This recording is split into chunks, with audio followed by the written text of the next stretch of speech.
right, happy Friday, everybody. I just want to jump on here and say it is time to go to work today. It's the end of the week. This is when most people, think about tacos and margaritas at 12 p.m. But the reality is it's Friday morning. You got to wake up earlier than your competition and you got to work harder than your competitors. That's simply what it boils down to. There is nothing in life that I have personally achieved without hard work. I don't know any other way to do it. And so I'm going to encourage y'all to do the same thing. So today, I'm going to encourage you to bring your best effort. Whatever it is that you're doing, bring your best effort. That's all I'm going to ask.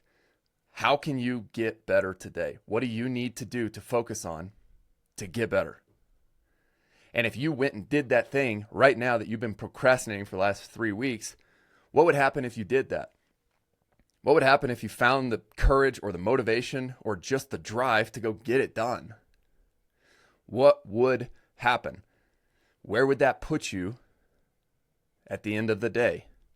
Where would that put you tomorrow? Where would it put you a week from now? Where would it put you a year from now? What decisions right now are holding you back from achieving your greatest potential? That's what I'm going to ask you right now.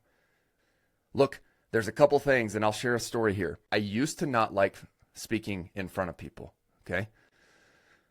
This was about 2 years ago. I identified that this was an area that I needed to get better at. If I wanted to lead a team, I needed to be able to get through that fear of that gut punching feeling in my stomach that kept me from speaking in front of people, okay? So what did I do? Started a podcast. Why? Because it's a quick and easy way to just get on camera. All right. Number 2, I scheduled a weekly meeting with my team where I make myself address all of our team members on Tuesday mornings.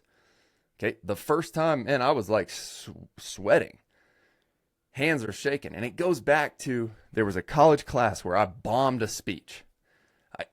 I did not prepare for a speech, and I literally just had to get up in front of the class and like fumble my way through it. And I looked like an idiot. And that stuck with me. So for the next decade, I just shied away from ever speaking in front of people. That to me is the devil, right? That is the devil convincing me that I'm scared to do it.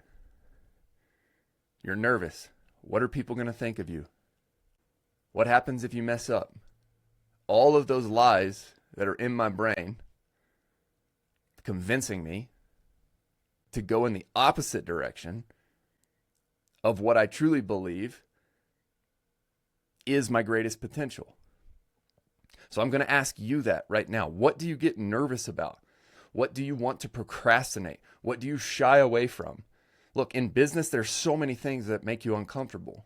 There are so many times that you do not want to pick up the phone. You do not want to have that hard conversation with that customer. You don't want to have the hard conversation with the employee.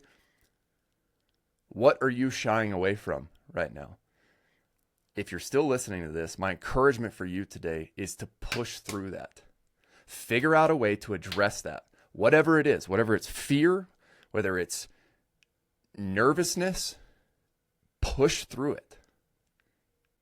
Because when you find a way to start knocking back at its door, because right now it's encapsulating you, right? It's encapsulating you from your greatest potential. And if you find a way to knock at its door, you're going to figure out a way to overcome it. And it takes reps. It doesn't happen the first time. So my question for you today is, what do you need to address today that you've been procrastinating in your business to grow it? There are plenty of things that I don't want to do in the business. But sometimes we got to nut up and just do the thing, right? We got to wake up earlier. And time is not an excuse, right? Time is literally not an excuse. You can wake up earlier or you can stay up later. Yes, I know that you got to work during the middle of the day. Everybody does. Guess what? You signed up to start a business. You're not going to have a regular 9 to 5. If you want freedom, I'm so tired of this whole 4-hour work week mentality. If you're starting a small service-based business, it's time to work. It's time to outwork your competitors. Every single day, day in, day out. Wake up, pour yourself a cup of coffee if you're into that, and get to work. I think so many people in the new age, you watch YouTube right now and it's all about cold plunging and exercising in the morning and meditating and manifesting your best life. I think it's a bunch of bull crap, you know? It's like, wake up. If you want to build a business, you need to wake up and you need to go to freaking work. That's the only way to get there. You can't think your way into a successful business. I kind of fell into that trap in my 20s. Let's build the perfect morning routine. I've been there. I have. I'll tell you this, it doesn't work. You can't cold plunge your way to $1 million business. I'll tell you that right now. But you can work your way there. So my encouragement to you right now is to wake up and go to freaking work and figure out what you need to do to address in your business right now what chains are holding you back. Relentlessly break those chains today. That's what I'm encouraging you to do. Relentlessly break those chains. All right. Happy Friday. Let's go make it happen.